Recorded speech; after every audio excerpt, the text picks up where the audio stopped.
Hello and welcome to the Morningstar series, Why Should I Invest With You? I'm Emma Wall and I'm joined today by Ian Mortimer, manager of the Guinness Global Innovators Fund. Hello. Hi. So what does Innovators mean? Because I imagine it's one of those titles that's rather open to interpretation for the fund manager. Yeah, I think it means different things to different people. And I think what often people think is when you think of innovation, they think sort of small cap, very disruptive technology companies, which is obviously true. We take a much broader view of what we mean by innovation. And really what we're attempting to do is find companies doing something different or better or more innovative than their peers who would then have a better growth path going forward. And we don't think it's just technology companies.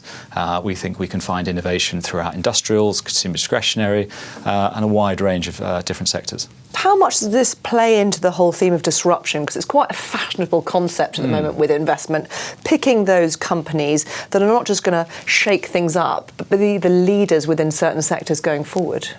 Yeah, so the way we approach it is we come up with about 10 to 15 themes, and they can stretch today from sort of artificial intelligence, driverless cars, and we then try and find companies that have exposure to those themes sort of from an economic perspective.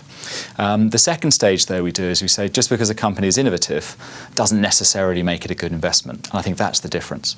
So we then screen that down a bit further, looking for things like good return on capital, a good balance sheet, and then ultimately we're doing sort of bottom-up stock selection to say how are these companies growing, and we might think it's we do it in three ways. One's kind of inventing, so you create a brand new product. The second is more to your point, kind of disruptive. You can move in and take market share, and the third element is sort of those leaders. So these are slightly larger companies that are more reinvesting, say, in their R&D or intellectual property to maintain their competitive edge versus their peers. And what's the turnover like on the fund? Because one imagines people who are innovators today probably weren't 10 years ago. Yeah, so actually we try and maintain a low turnover. So typically it's somewhere between 20 and 30% of the names, and we run a pretty concentrated portfolio, so maybe 30 stocks on an equally weighted basis, so it's quite different. And some of our holdings we've held for more than a decade, and others we've held for shorter periods. But we believe we're not trying to find sort of very early stage venture capital type companies.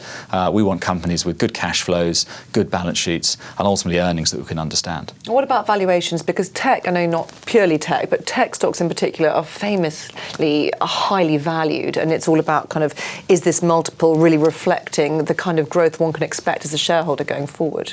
Absolutely, and the history of the strategy has been we've been doing this since 2003, and technology or the IT sector has been a good proportion of our funds. So on average, maybe it's 40 to 50%. The way we kind of think about valuations is absolutely the same as you just described. It's balancing the valuation versus the potential growth prospects.